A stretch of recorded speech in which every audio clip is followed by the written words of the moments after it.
Good morning from Dubai with a quick update about the weather. Today is a sunny day as usual.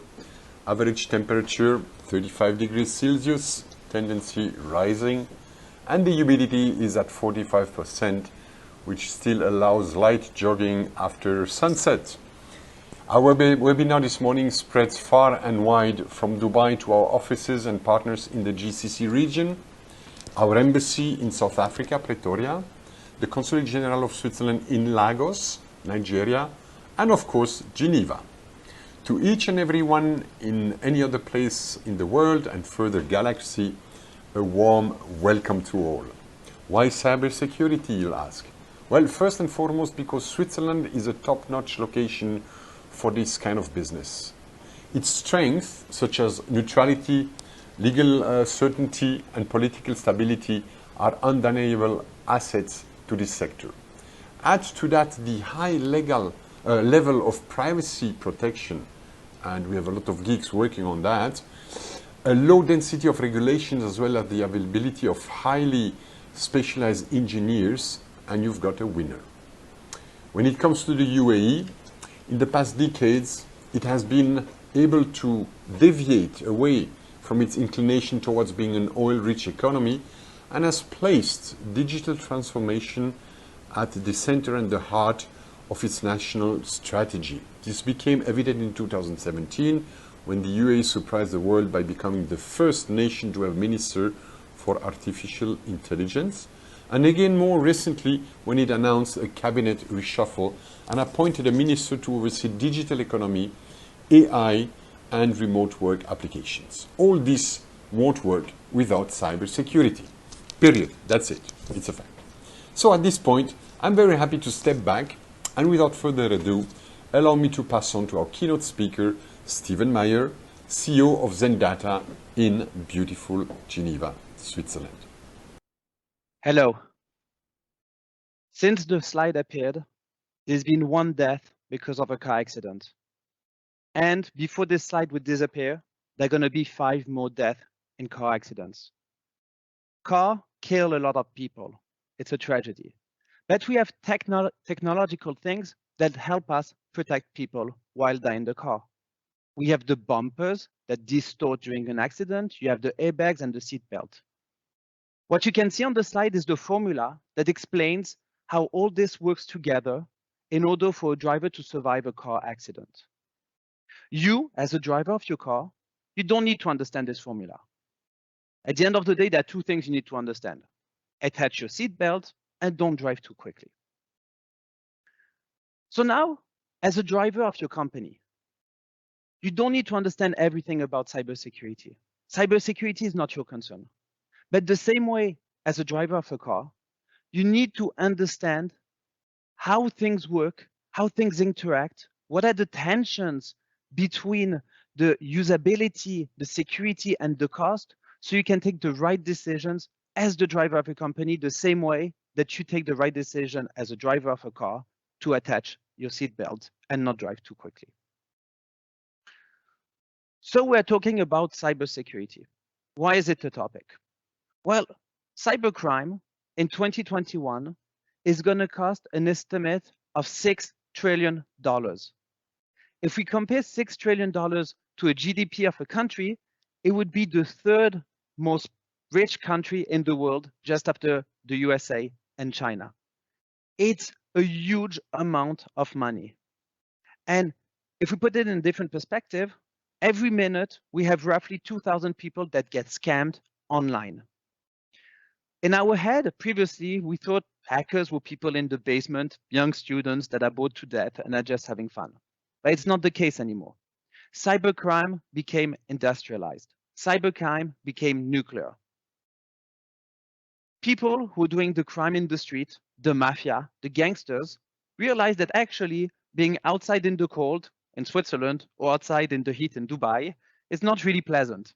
It's dangerous, you can get got by the cops, and you are exposed. It's much better to be behind a computer and you can attack worldwide.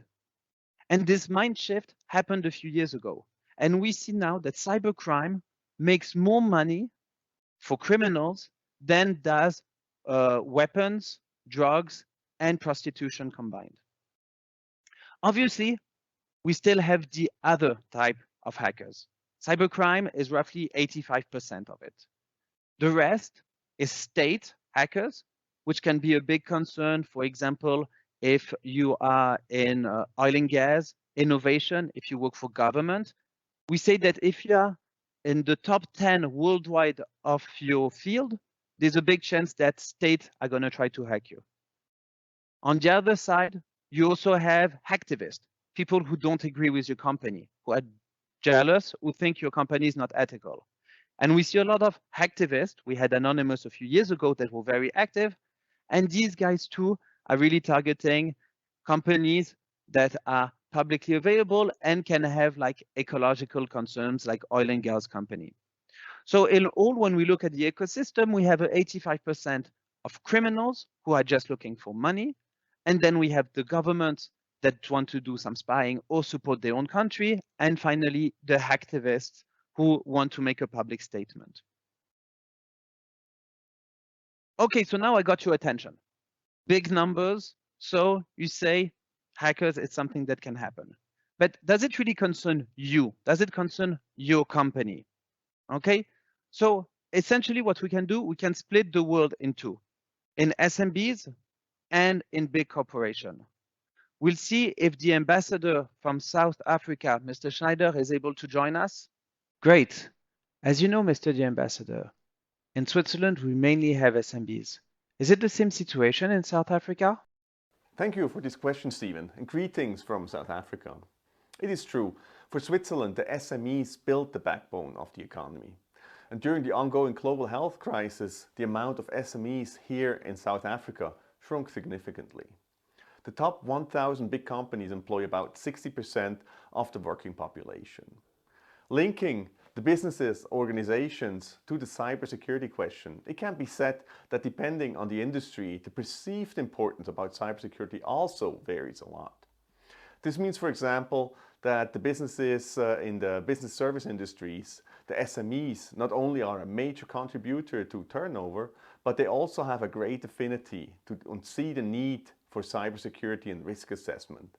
Whereas in a sector such as manufacturing and transport, it is essential to raise awareness to the potential risk for data protection, virus protection, and also secure network exchanges. There is also a great need for training of employees that nowadays work more and more from home. Private networks, which seem to be more vulnerable to attacks in the cyberspace. Ransomware, unencrypted emails, and virus protection that is not up to date can already cause many security breaches. Talking about the increased digitization through increased use of virtual platforms. Our daily interactions via unencrypted media, conversations held, content created, and the use of our financials all in a virtual format searches the vulnerability almost at the same speed as the creation of new technologies. Therefore, it is crucial not only to increase the awareness of company owners and leaders in parallel to the digital integration in their day-to-day activities, but also to come up with a solid risk assessment and plan of action how to remain ahead of all these threats. Thank you very much for this information. It's really very interesting. So when we look at this, first let's take the SMBs, the small and medium businesses. Okay, you might say, why would hackers want to hack me? Well, in your bank account, you have some money, 10 million, a million, 100,000, $10,000 in your bank account. Well, you know what? If it takes me a week of work to hack you and I get $10,000 back, it's worth my time. So financially, it's interesting. But also, you know, the SMBs don't have good cybersecurity. They use simple tools to protect themselves. They have, for example, just a firewall and an antivirus. This is not enough against hackers. And hackers say, you know, I can have many very easy targets instead of trying to target one big one. And they capitalize on the number of successful hacks they're going to be able to do. Another point that's interesting concerning the small companies is that small companies work with big companies. And these big companies are also interesting targets. So I'm going to hack a small company and abuse the trust this small company has with big companies in order to go and hack the bigger company afterwards. The reality that finishes all this is that at the end of the day, SMBs, when they're hacked, they have a high, and I talk about a major hack, they have a high probability of going bankrupt within the months that follow. And it's a tragedy. Okay, so let's shift to the big corporations and big companies. Okay, so obviously, why would I want to hack a big company? Well, it's the jackpot. We had, for example, the Lazarus groups a few years ago. They decided to hack the Bank of Bangladesh and almost stole $800 million. This is the jackpot. Unfortunately for them, they made a spelling mistake and they got caught for this, but that's not the question. It's the jackpot, and it makes the target very interesting. The big corporation also have some weaknesses. For example, they have legacy. They exist since a long time, and they have old solutions, old hardware, and they're not always the top notch in the technology. And these legacy applications can be abused. Also, they're big. It means the attack surface is huge. They have many employees, so many people that can make a mistake. They have many interconnections with different companies, so it's many doors that are open that allow them to come in. This makes big corporation vulnerable to attacks. So the good news is, if your big corporation gets hacked, even for a very big hack, well, you won't go bankrupt. The bad news, well, you're going to lose a lot of money. We talk usually about hundreds of millions of dollars lost. But on not only this, we see in most of the big hacks, someone gets fired. Someone from the board or someone from the C-suite gets fired following these hacks. So at the end of the day, if you're a big company or a small company, you might be a target for a hacker, either because it's an easy target or because you have the jackpot that comes behind. Okay, so why are cyber attacks so successful? Well, mainly because we don't recognize crime we're not used to. Let's take an example. If you walk in the street and you have someone with a gun in front of you or with a knife, well, you will kind of have a reflex to move away, to go and hide, to walk backwards, not to go forward to it. Okay, so how do you react when suddenly you receive a phishing email? Or how do you react when suddenly you see a bad link on a website? You don't know how to react. We don't have this inside of us. It's not intuitive. Okay, let's take this example. This is a scenario of an attack that's going to happen. Okay, this is someone who was not prepared to have this attack, and we're going to see how this person reacts to this. Okay, please take a second and think about it. What's going to happen now? How could someone who's used to this type of attack react, and how would someone who's novice going to react? And I would like to take this opportunity to welcome our ambassador in Nigeria, because we all know about the Prince Nigerian scam. But how developed is cybercrime in Nigeria? Is it only targeting local companies? We know for a fact that Russian hackers don't tag Russian companies. Is it the same in Nigeria? Good morning, everyone. My name is Thomas Schneider. I'm the Consulate General of Switzerland in Lagos and head of TradePoint Nigeria. First of all, let me thank my dear friend and colleague Frank Ekman, as well as the Swiss Business Councils Dubai and Northern Emirates and Abu Dhabi for giving me the opportunity to be part of this webinar, and also a big thank you to Sendata for organizing this wonderful event. Let me elaborate a little bit on the Nigerian cybersecurity landscape. You probably know the Nigerian princes who have become a metaphor for cybercrime. Nigeria has in fact suffered from a reputation of being a heaven of fraudulent activity since back in the 1980s. However, Nigeria has itself been heavily affected by cybercrime to the extent of being identified as the fourth global hotspot of cybercrime just behind Russia, China and Brazil. Financially, cybercrime costs the Nigerian economy several hundreds of millions of dollars annually.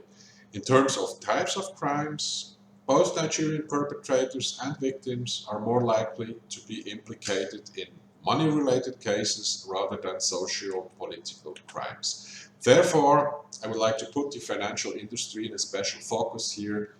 Current research is highlighting a transformation of the Nigerian cybercrime industry from low-tech cyber-enabled crimes like the famous email scams that we know to high-tech, sophisticated and organized attacks like hacking.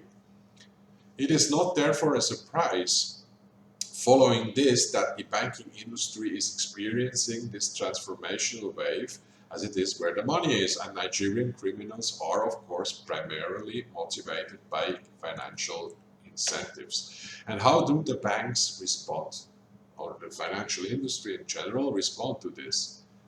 On a positive note, the cybersecurity practices are given appropriate management attention and support in addressing those issues. There is also adequate training of banking personnel in Nigerian banking industry. However, despite this, the levels of intrusion continue to soar.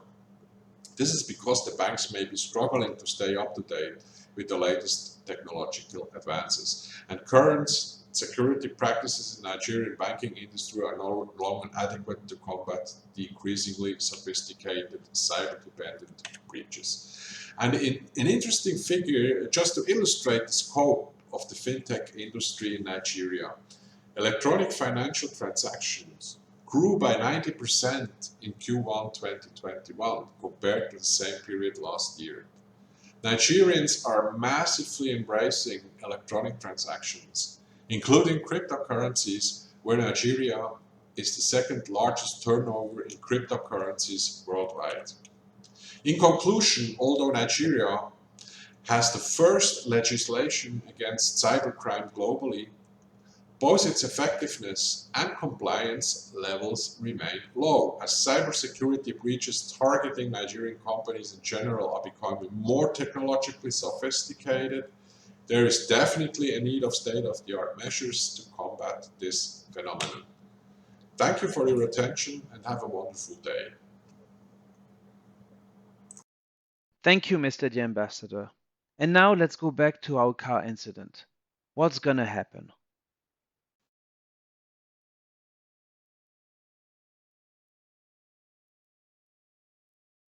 Okay, as you can see, the person absolutely did not expect what was happening.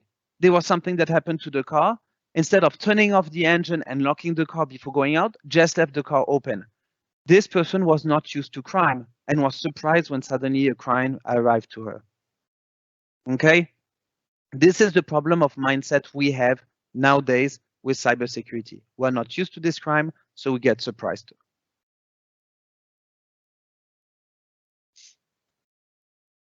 So we see how cybercrime is. Easy, we have a solution. There are norms, there are compliance that are here to support us. So let's take this example. I have this hallway. And this hallway, I want to restrict the access. So I'm going to decide to put a gate in front. And I'm going to go with the best standards of gate. 2.5 meters high with metal steel bars of 2 centimeters thick every 5 centimeters. This one is a very secure gate. No one can go through. And it's compliant to the strictest norms you can find on the market. Well, maybe someone malicious will look at this and say, well, you know what? Your gate seems quite easy to climb above. It looks more like a ladder than a gate to me. You'll be surprised and say, okay, no problem. I found a solution. Okay, you are not allowed to climb on this gate. This is exactly how compliance works. This is how people approach compliance. So now let's take a second to try to understand what is the difference between compliance and security. So we agree compliance is not necessarily the best solution. Okay, so let's give a little bit a look at what's the difference between compliance and cybersecurity and security in general. Okay, so at the end of the day, when we look at compliance, we like to check boxes. We have an issue, we have a list to follow, we follow it, and we're compliant. When we talk about security, it's different. And I'll give you an example. We have companies who reach out to us, say, listen, we need to do some cybersecurity awareness training. Can you help us? Of course, we can help you. But we ask them, are you doing it for compliance or for security? Because if you do it for compliance, then we can set up a webinar, give you a lecture, everybody's going to listen to it. They can even listen to it during the evening, during the night, while they work and do other things. And at the end of the day, they have a quiz with 5 questions. They answer the 5 questions and we are compliant. We did the training. But if you want to do the cyber awareness and the cyber training for security reasons, it's totally different. First, we're going to look at your policies. Are your policies that the employee is signing relevant to your security and aligned with your security philosophy? First question. Then, did the employees understand it? We are going to look at who are the most vulnerable users in your company. Who are the very attacked people?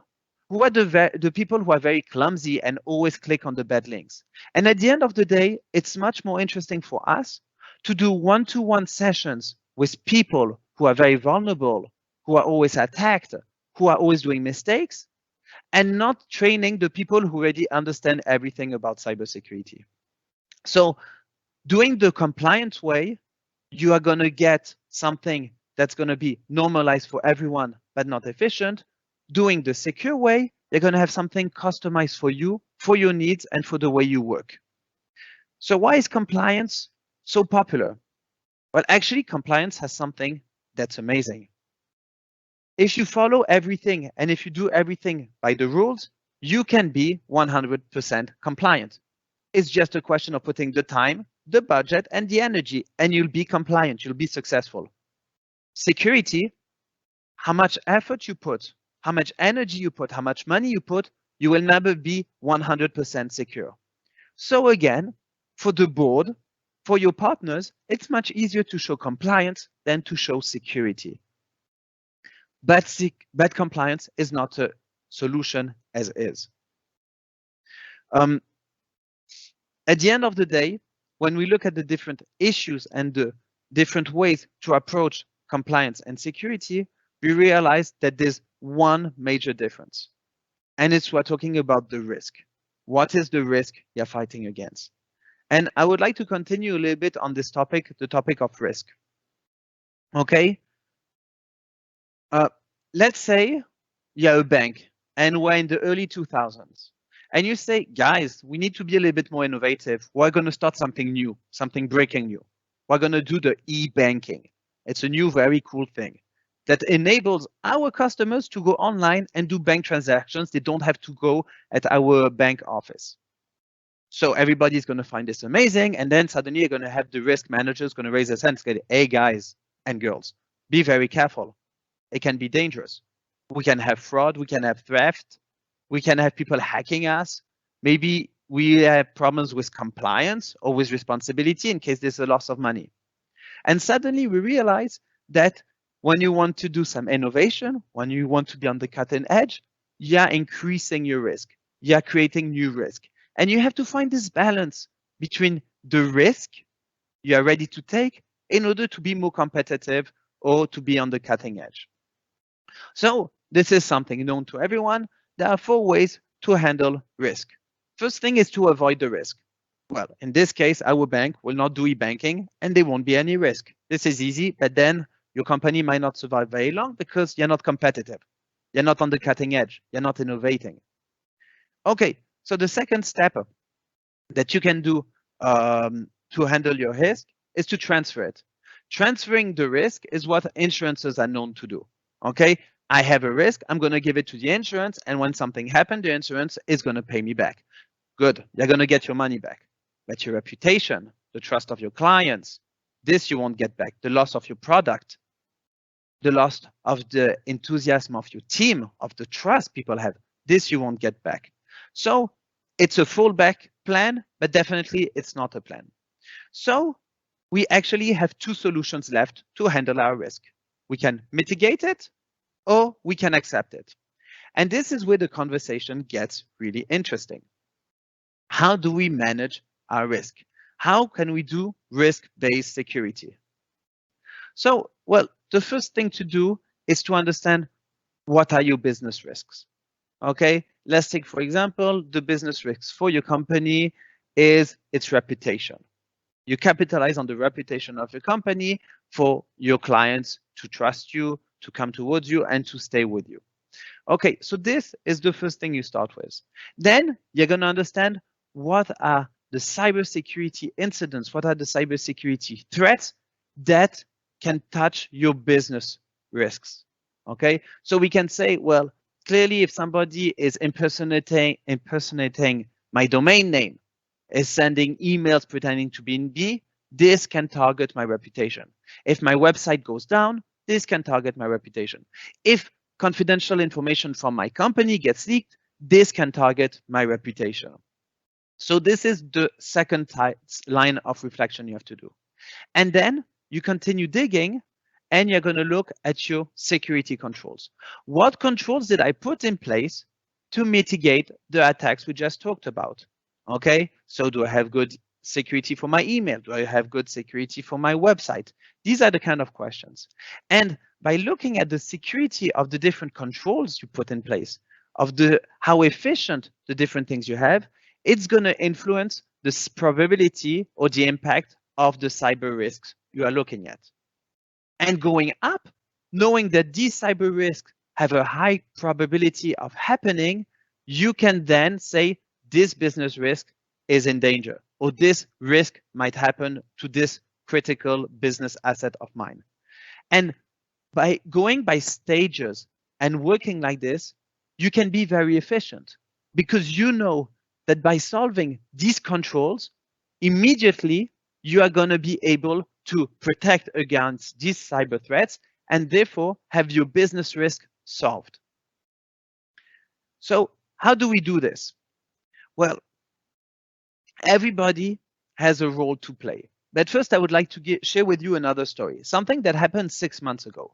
It's a hedge fund called Levitas Capital. It's a hedge fund in Australia. And one of the users received an email with a link. It was a Zoom call. He clicked on it. Unfortunately, it wasn't a real one. He got his computer infected. At the end of the day, they lost $8 million. This happens every day. The good news for the hedge fund is at the end of the year, the results went up 20%. So they were still a very successful year and everything went well. Well, the hedge fund still had to close doors. They had to close the shop, close the office, because actually the larger investor in the hedge fund lost trust in them. This is exactly an example of understanding what are the business risks. What are we protecting against? It wasn't the loss of money, it was the loss of reputation, the loss of trust. That was, in this example, the major thing that happened.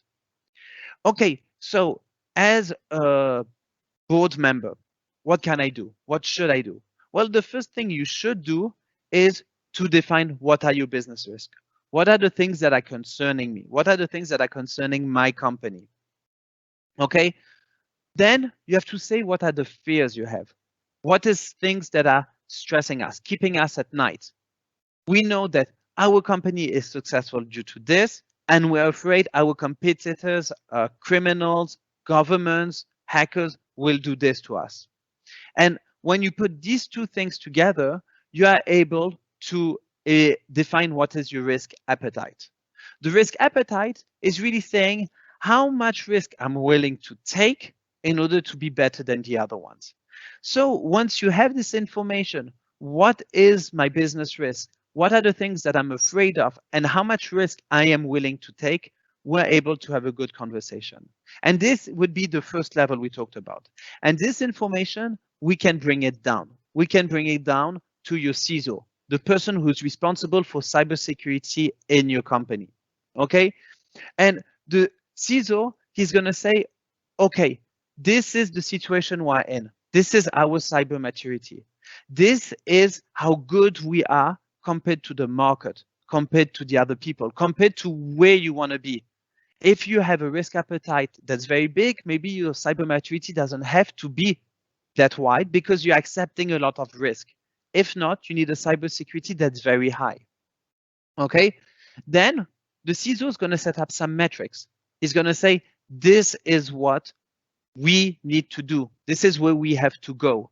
And these metrics, he can share them up with the board and saying, this is what we intend to do. And finally, and this is also part of the CISO, is to understanding the trends. Where are we going? What's happening? What are hackers doing? What is the things we have to prepare for the next 5, 10 years? Because this is where we're going to be attacked. Once he has set up this information and got it ready, he can give this to his cyber team. Okay, so the cyber team are the engineers who are going to effectively do the protection. Okay, and these guys are the ones who are going to help the company protect itself. Okay, so they're going to choose what are the products that are going to be implemented.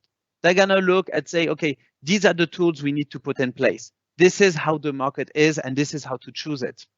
They're also going to have to be trained, and they're going to evaluate how efficient the security they're doing is answering to the problems. This, in our previous slide, was the last layer, the controls that are put in place. And when we separate the responsibility in these 3 containers, we can be extremely efficient because everyone has a role in it, and everybody is accountable upwards and downwards for his cybersecurity. So, as you might have noticed, I never talked about IT. I only talked about cyber, the cyber team and the CISO. And this is something very important. The skill sets and the mission of the cyber is totally different than the skill sets and the mission from the IT. The IT needs to make things work, to be efficient. The cyber needs it to be protected. So putting cyber under IT, so you have your CISO under your CTO, is usually a bad practice because he won't be answering to the good things. I have a friend of mine who is a DPO of a big multinational company, so the data protection officer. And when she was hired, she started under the legal department. So she was under the GC of the company. And after a year and a half, they decided to move her to the risk, under the risk manager, under the risk strategy of the company, which makes a lot of sense. Because even though the DPO is a lawyer, and she's qualified as a lawyer, her role is minimizing the risk of GDPR fines. This was her mission, and therefore we're talking about risk and not about legal. So when you choose your cyber team, your CISO, there are a few things you have to be careful. First, and we see it too often, we have CISOs from big multinationals that are then hired to work in smaller companies. And it's often with a big clash because these CISOs arrive and say, okay, so I'm going to ask the marketing department to do this and the HR department to do that. And the small company says, I'm sorry, we don't have all these departments. You're going to need to be hand-on.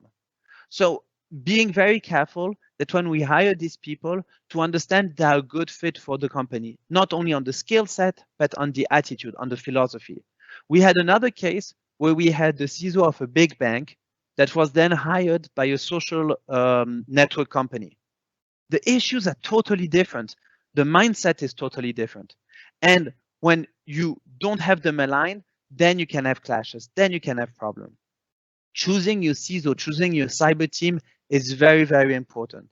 And putting it under the right people, under the risk and not under the IT will make the whole difference if your cyber strategy is a success, yes or no. Okay, so if we look a little bit the mindset we went through, we understood the risk. We understood that your company might or will be targeted. Okay, so and then we said we have to think about the risk-based strategy for the business, and we hired the right people. So what do we do next? Well, as a board or the C-suite, you have some questions you need to ask to your CISO, to your cyber team. Okay, what are the threats we're having? How well are we protected? What are we doing to detect if we're being attacked? What are we doing to stop an attack if it happens? How can we mitigate an effect of an attack? How can we recover from a cyber attack? These are key questions that have to be addressed to the cyber team. So essentially, there are some tools we have to answer these. And we really advise every board to request during the quarter meetings or the semestral meetings or the annual meetings to have these conversations with the cyber team and the CISO. Okay, what is our maturity? How mature are we? How are we standing compared to our competitors, compared to the market, compared to the world? Are we good? Are we not good? What progress are we doing? Where were we before and where are we going now? And this is very tricky because it's easy to present figures. Let's say I come to you and I present to the board, last month we patched 200 vulnerabilities. This month we patched 100. What does it mean? Does it mean it's better or worse? Does it mean we had less vulnerabilities to patch, so we're getting better? Or does it mean you worked less, so you patched less? And we can reverse the thing.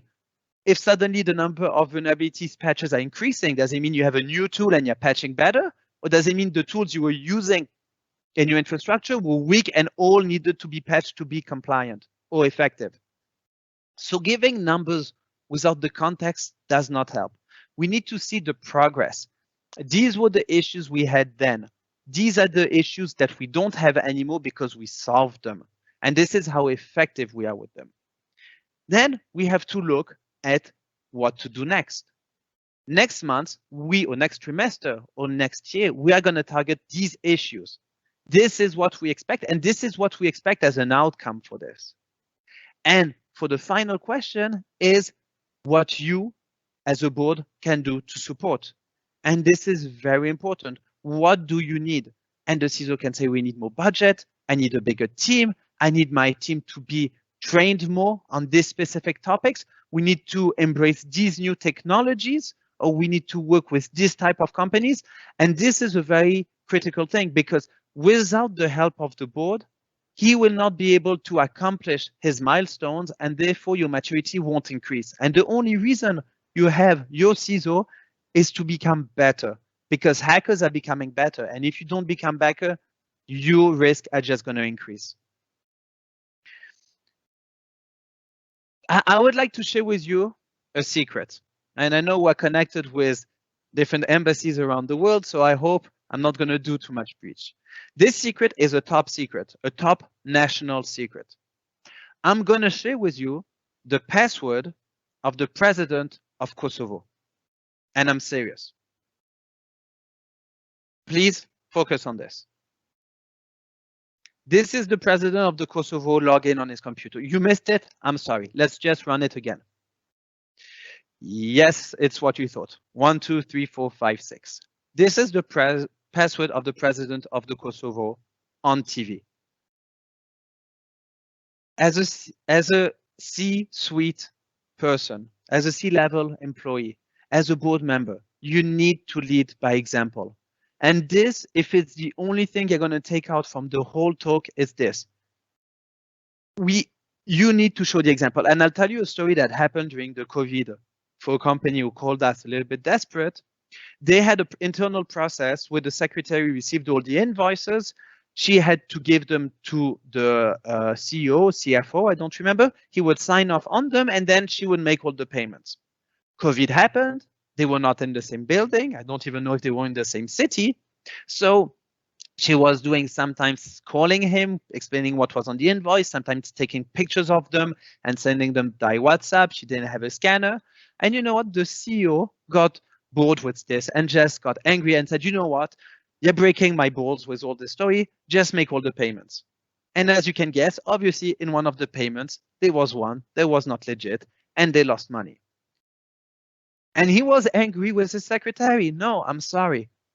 He did not follow the rules that were the internal company rules. And we see this so often where you have company rules that are very strict, but the CEO says, yeah, but I don't have time for this, or I want to use my Mac, or I don't want to use this kind of computers, or I don't want to use this process. You have to lead by example, because this is the only way the employees are going to go with it. It's important that in your board or in your C-suite, you have a cyber champion, someone that understands it, someone that has the sensibility, someone who can challenge the cyber team.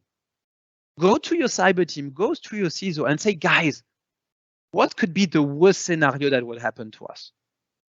Catastrophic, Armageddon, problem that would destroy the company, cyber attack, what would it be? They don't have to answer immediately. Let them think. They come back to you, say, okay, this could happen and this would be really a big problem. Okay, what can we do to solve this? I don't say we're going to put the budget and everything to solve it, but let's at least have the conversation so we understand where we stand and where we are. And by having this attitude, you know that your company is going to move forward.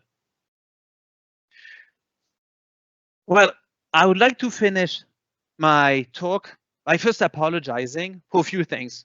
The problem we had with the embassies, because the three ambassadors they wanted to talk had really interesting stuff to say, and I know the audio quality was not good and you didn't have the chance to see them on video, so I really apologize for this, but also for not us being together and meeting. Yes, COVID makes that we still have to do another webinar and not seeing people in person. So I'm inviting you to reach out to me. You have my email address, you have the website of the company. Reach out to me and just let's have some conversation. Let's talk, let's exchange. If you have questions, if you have needs, if you have challenges, if you have nice stories to share, please just drop me an email, give me a phone call. I'll be more than happy. For you guys who are in the UAE, I'll be coming to Dubai in the middle of this month, and I'll be more than happy to meet you. I already have a busy schedule, but I'll make time to see you, and like this, again, we can exchange.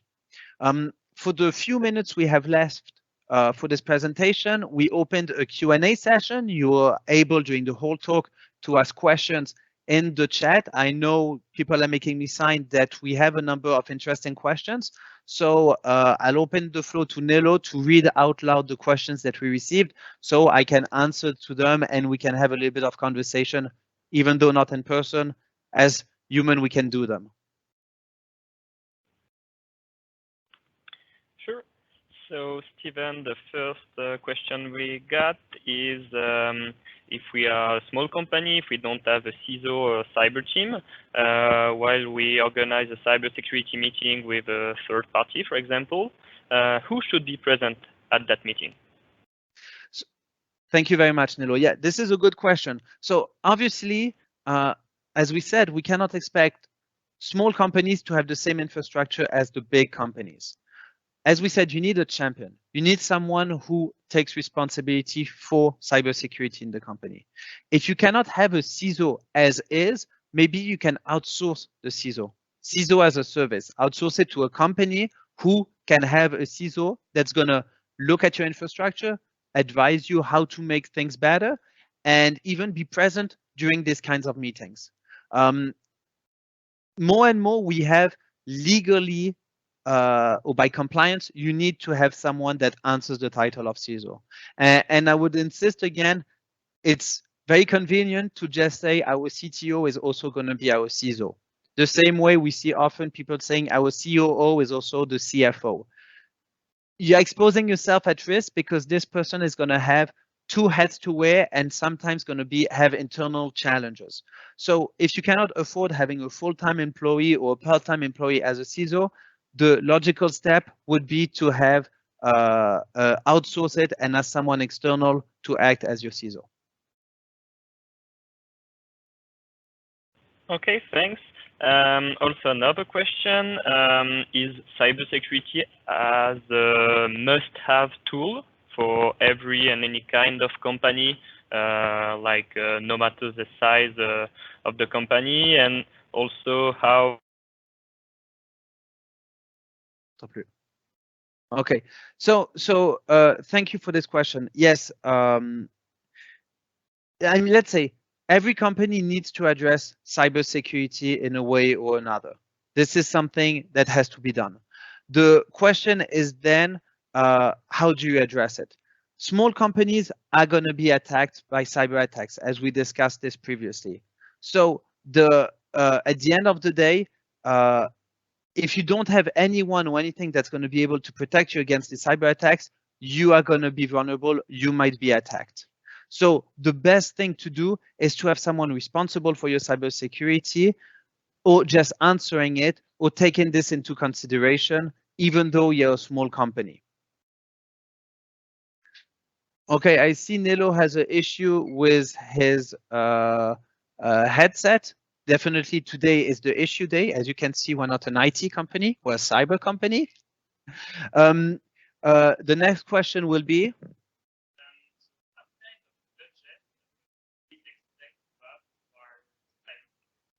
so the question comes around the budget, how to budgetize cyber protection. So we saw in yearly that the cyber budget increases from 8% every year.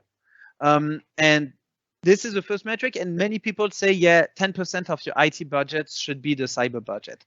I don't think there's like a clear metric of what to do. First of all, a lot of cybersecurity can be done without spending money. Configuring things correctly doesn't cost anything. Using correctly the tools you already purchased doesn't cost anything. Having employees that are aware about cybersecurity and care about it doesn't cost anything. But definitely there's an effort and a cost to put in it. And again, it's very complicated to give a figure, a clear number of what's the proportion of the budget, because it also depends on the type of company you have. Some companies that are 100% digitalized and where everything goes through computers, and if a computer stops working, they lose money at the second. We can see, for example, traders. We have some clients of ours, they say if our Bloomberg doesn't work, it's the end of the world. So for them, definitely, they need to put a different budget in cyber than, for example, industrial company that's making bread. They need the computers because they need to know who they're going to deliver the bread to, but it doesn't therefore mean that it's something that critical they cannot work without it.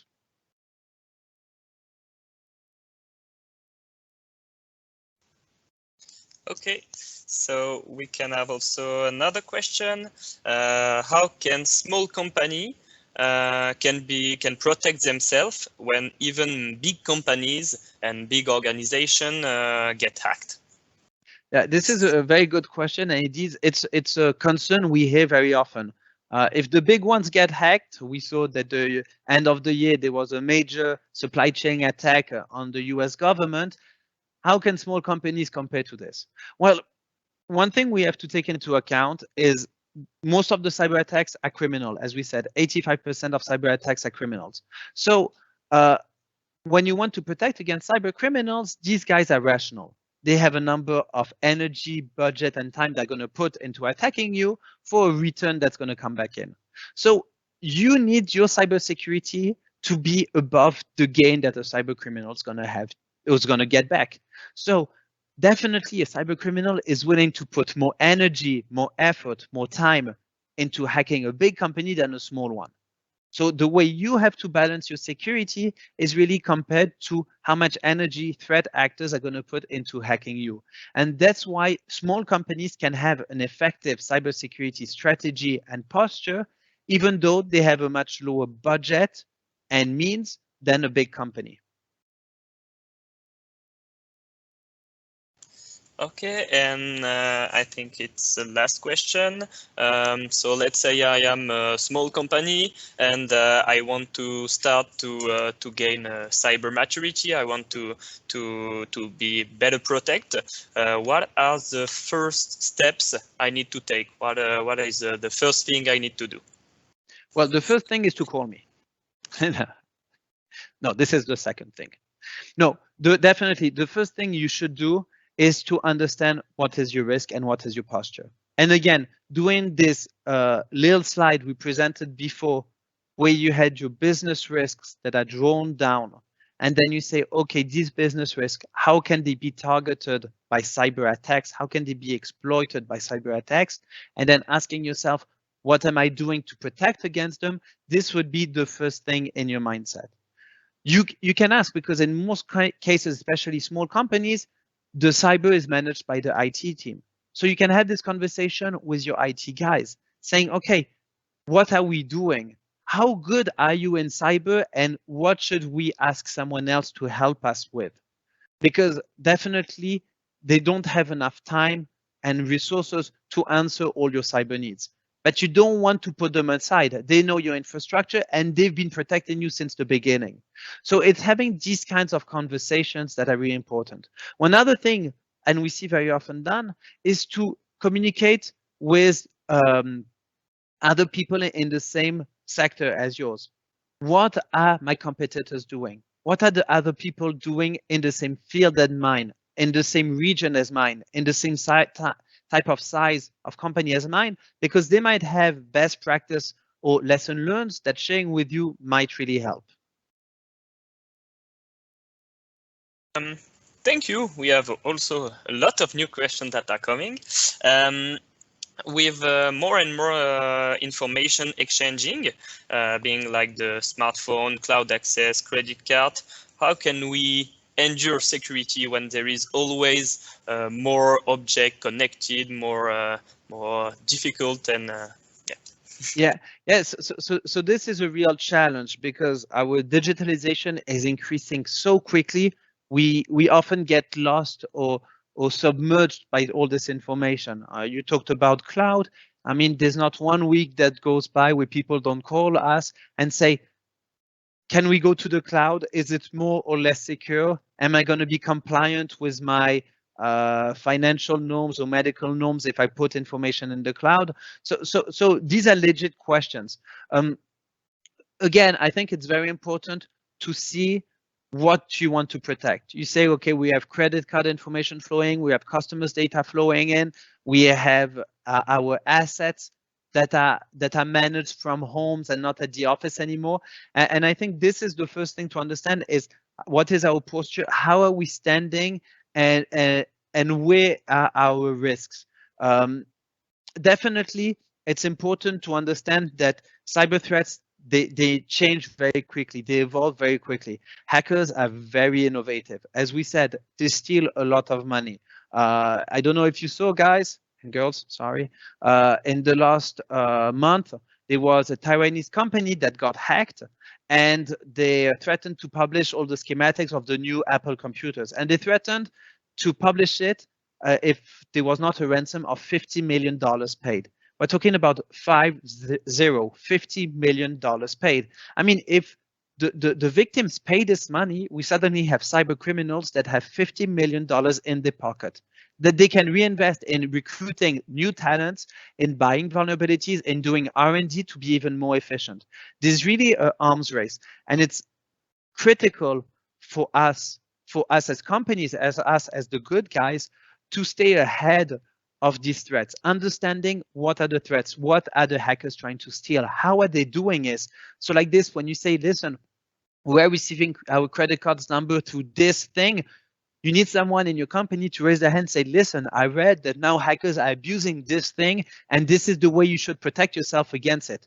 And being aware of what are, we call it internally, the TTPs, the technique, tactics, and procedures of the hackers, help us better understand how we should protect ourselves against these threats.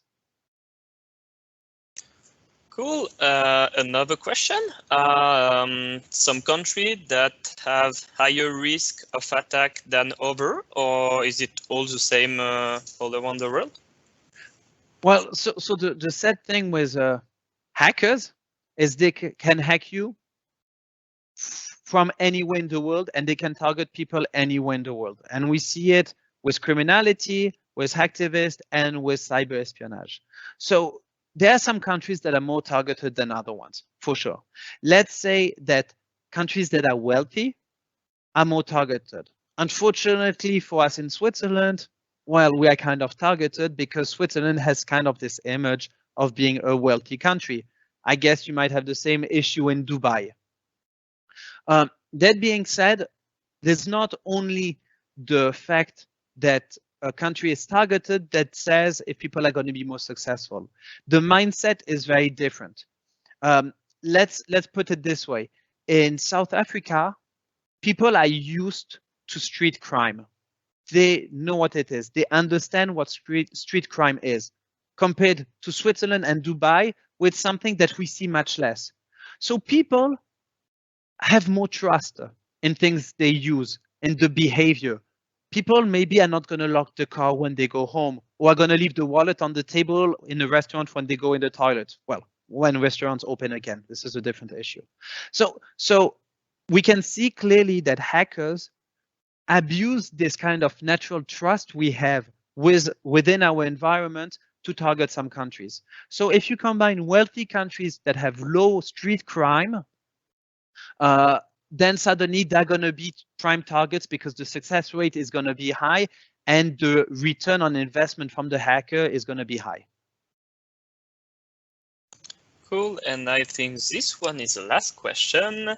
How do cybersecurity position in a company against the inherent protection that the software are providing, like the software we trust, maybe about the third-party attack also to. Yeah. Yes, so it's a complicated issue. How can we trust our third parties? How can we trust even the things we develop internally? There was this major case that not only was public, but we lived it with one of our clients who has offices in China, and it was discovered that the taxation software in China had probably a backdoor in it, and it's mandatory to use this software. But on the other hand, I mean, it's kind of doing some very strange things in the environment and is very suspicious. So there is this problem of how can we trust the software we use? How can we trust our environment?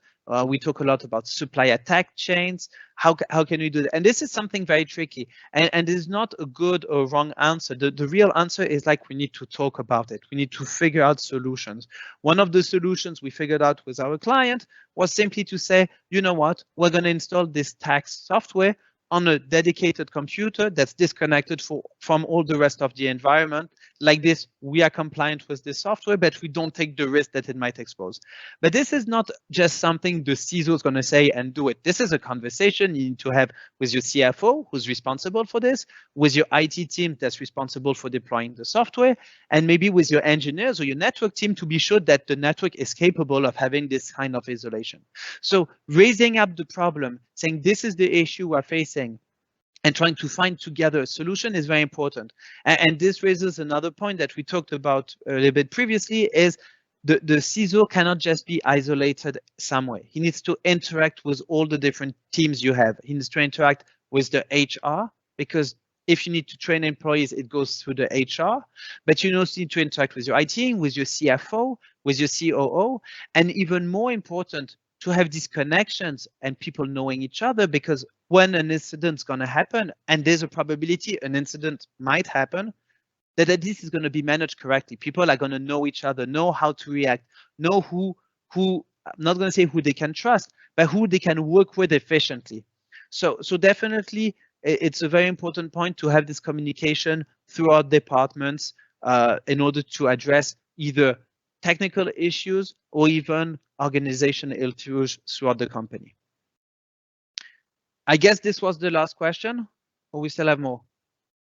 Listen, guys, I know we went a little bit above the time, but we still have more questions. I invite you to continue listening to them if you feel like it.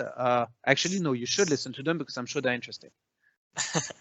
Okay, so we had another question from people said we are currently transferring everything on the cloud.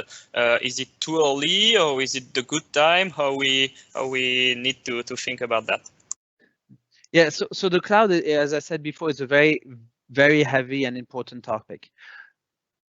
Being in the cloud is not more secure or less secure than what you had on premise. It's different. You have new risks that appear and old risks that disappear. Without going into stuff too technical, best practice said that your Active Directory, the center of your IT, had to be isolated from the internet. Could never connect to internet because it's so sensitive, so fragile. Well, technically, when it's in the cloud, it's directly in the internet. So our exposure changes totally. I think it's important for companies to consider moving to the cloud because this is the new way of working. New technologies are developed towards the cloud. So if you stay on-prem, you're going to suddenly become a legacy company. You're not going to be an agile company anymore. Even more, we see now people are working from home. People want to work everywhere, from Starbucks coffee shops, from restaurants when they're traveling. And if you live with all your infrastructure on-prem, then suddenly you need to open your on-prem infrastructure to your outside workers, so you're exposing yourself. at least when it's in the cloud, you have a position where you can control it from the beginning. But again, setting up your infrastructure in the cloud brings new risks. It's new technology. And it's very important that the engineers who are doing this migration know this technology, understands the threats that are happening around it, understand how things happen. We have weekly people calling us because they had the Azure, the Microsoft cloud, got hacked. Because it's so complicated, there's so many different ways to go in, to go out, to stay, to be unnoticed. And if it's not protected correctly, and if it's not monitored correctly, you might really get attacked and get hacked. So moving to the cloud, I believe it's a good idea, but take your time, do it safely, understand the risk, understand the advantages you're going to have. Maybe you don't have to move everything at once. And then once you're in, be sure to always be up to date. Maybe just one last thing about the cloud. Previously, and we talk a lot about Microsoft, they were doing a server with a version, and this was it. This is how it was working, and it would not change for the next 10 years if you did not upgrade. Cloud, it changes every day. There are new functionalities, new connections, new opportunities for you to scale and to be better in what you're doing, but also for hackers to come in. So this is also something to take into consideration. If you move to the cloud, you need to be very reactive compared to when you were on-prem. Cool, thank you. And also, is using a big name company that offers software make it easier and more secure for my company, or how does it work? Oh, I'm going to have to be very careful with this answer because I'm going to offend some of my partners for sure. No. Listen, it's always a tricky question because bigger companies, bigger solution companies that offer you protection are going to be very visible, and hackers are going to, again, be very interested in hacking them because once they hack them or once they find a vulnerability in their code, they can exploit it and own and hack a lot of other companies that are using them. On the other side, using small companies, they're not necessarily having the vetting or the internal processes that can guarantee, or I put quotes around guarantee because as we know, there's not a lot of guarantee in security, but can ensure that the product is safe. I mean, if no one's trying to break a door, how can you know if a door is safe? So by using big names, you kind of mix in the masses and you hope that they're doing a good due diligence internally. When you take a smaller company, a smaller solution, then you the attack surface will be less well known by hackers, but at the same time, they're going to be less challenged. So maybe there's some obvious vulnerabilities in it that might be exploited.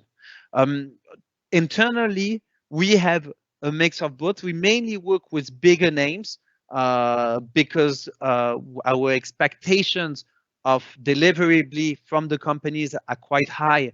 And only these big names were able to deliver them to us. It's not because they're big names that we chose them, it's because the result of what they could give to us answered our needs.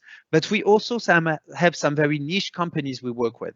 Less and less because these niche companies we work with get bought out by the bigger companies, so we fall back in the situation. But we still do, and we appreciate discovering new technology daily in our labs. Okay, this was the final question. Everybody, thank you so much for spending the time listening to us. Again, apologies for the little technical issues we had at the beginning. And please reach out to us on LinkedIn, by email, on our website. We'll be more than happy to continue the conversation and to see how we can help you make your environment a better place.